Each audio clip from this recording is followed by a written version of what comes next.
Section 7 of the CompSOP describes accessible restrooms. Now, it's possible that you'll be doing an inspection on a building that may not have accessible restrooms. Say, for example, it's an office space and it's a second story and there's a stairwell but there's no elevator. So we would not use the CompSOP and this standard for that restroom. That would just be a normal restroom. But for the restroom behind us, we are going to utilize the CompSOP accessibility standards.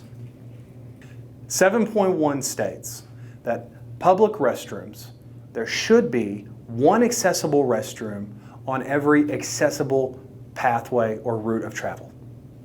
7.2 states that inaccessible restrooms must have signage that directs individuals to that restroom. Behind me, this is an accessible restroom, but it's possible that there are other restrooms on the floor that aren't inaccessible, and there must be signage pointing individuals to those. 7.3 states to identify restrooms, there should be a sign with pictograms or symbols for individuals to be able to find the restroom. 7.4 states for all accessible restroom doors, the handle cannot be greater than 48 inches off the ground.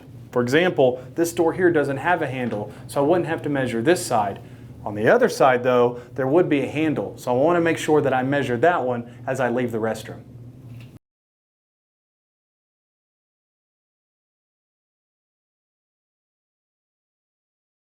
7.6 states that I should be able to open an accessible restroom door with little force. In fact, that force is 5 pounds of pressure or less. Here, I actually have a pressure tool that I purchased, and it works similar to a tire gauge. I'm going to push on the door, and I'm going to read the number on it, and it's going to give me the pressure it takes to operate this door. So let's do that now. So currently, to open this door, it's close to 15, almost in between 10 and 15 pounds. So on my accessibility report, I would label this as a defect so that they would adjust it so it's easier for individuals to use this restroom entrance.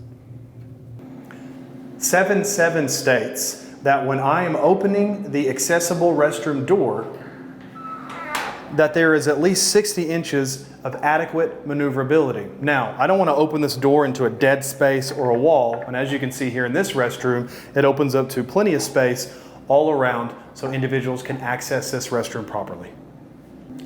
7.8 states that I have to have at least 36 inches of available space as I maneuver around the restroom to the different fixtures. As you can see here, I have enough maneuverability in this restroom, and fixtures include sinks, toilets, urinals, stalls, anything of that nature. This restroom currently meets the standards we're looking for.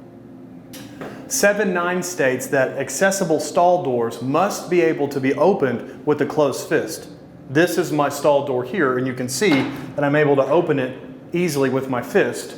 Both sides of the door has the exact same handle type, so this doorway would be what we're looking for in a restroom. 7.10 states that an accessible restroom has to have at least one accessible stall with ample amount of wheelchair maneuverability. 7.11 states that accessible restrooms have an accessible wheelchair stall. The toilets must have a grab bar on the nearest wall on the back and the side of the toilet. 7.12 states that wheelchair accessible restroom toilets must have at least 17 to 19 inches from the ground to the top of the toilet seat. This one currently is 18, so it would pass what we're looking for inside the restroom. 7.13 states that in wheelchair accessible stalls, the toilet lid is not able to spring back after somebody uses it. This toilet here does not do that, so it would pass what we're looking for in the restroom. 7.14 states that accessible restrooms should have at least one urinal with the top of it no greater than 17 inches from the ground. Let's measure this one to see. I have 2 of them here in the restroom. I already know that one's going to be higher. Let's see if the lower one is going to make it. And in fact, it is just below 17, so I know that this one is going to pass the standard for what we're looking for in the urinal. 7.15 states that in accessible restrooms, the lavatory must have a certain amount of clearance in front of it. In fact, that clearance is 48 inches out and 30 inches wide. And as you can see here, this restroom lavatory, both of them would pass what we're looking for in this restroom. 7.16 states that in accessible restrooms on the lavatory, the rim of the sink cannot be more than 34 inches. Currently, this one is just a little over 35, so almost 35 and a half. So this, in fact, would not pass what we're looking for, and I would put this as a defect in my accessibility report. 7.17 states that in any accessible restroom, the sink or lavatory has to have at least 29 inches of knee space from the ground to the bottom of the cabinet or apron here as we see it. So let's measure that to make sure that's what we have. Currently, this one is right at 32 inches, so it in fact would meet that clearance standard for what we're looking for here in the restroom.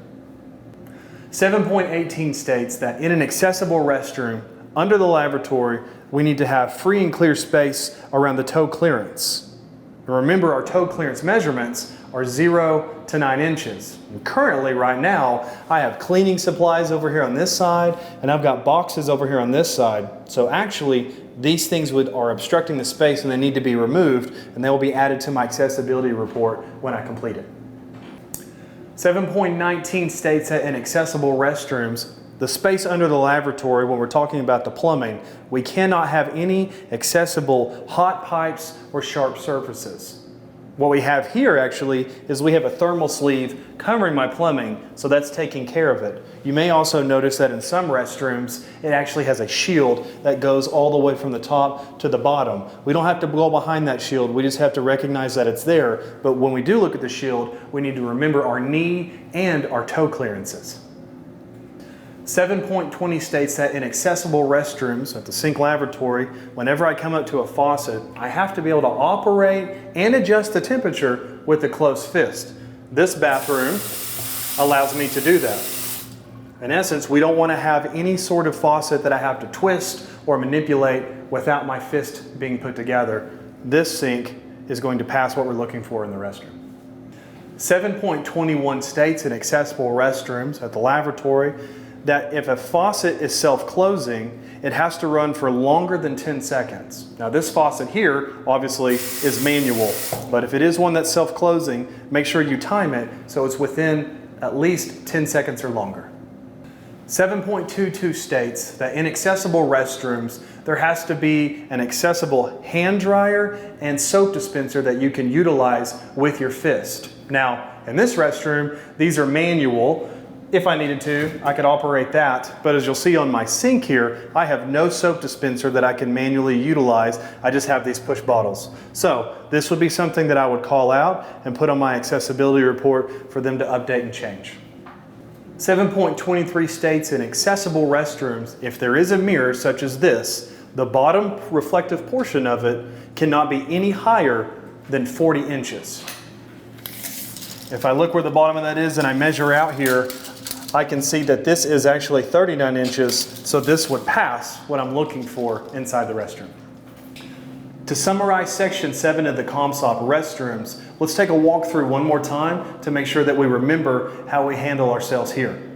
When I walk into the restroom, open the door, I want to make sure I have enough maneuverability for my wheelchair. Remember our corridor, I want to have enough width to move where I need to move. Inside the stall, the restroom toilet has to have grab bars on the back and the side of the nearest wall. The toilet lid has to be a certain amount of height off the ground. And when I get over to the sink and lavatory, I want to make sure I have clearance underneath, on top, and everything's easily accessible or covered for safety. Now, as we came in here, remember I tested the pressure to open this door. It was almost 10 pounds. Our pressure is up to 5 pounds or less to open it. So, on every inspection, now I'm going to test the pressure leaving the restroom to see what that is, if it correlates to what we found on the outside. I've got a simple test here. I've got an ESPS 101, and I'm going to hook it up to my carabiner here because it wouldn't wrap around the door handle. And I'm simply going to tear it at 0, and I'm going to pull this and see what we have. So currently the pressure to open this door is a little over 10 pounds. So that lets me know, coming in and leaving, this door does not meet the criteria we're looking for 5 pounds or less. And I would put this on my accessibility report for them to remediate for all the users of the restroom.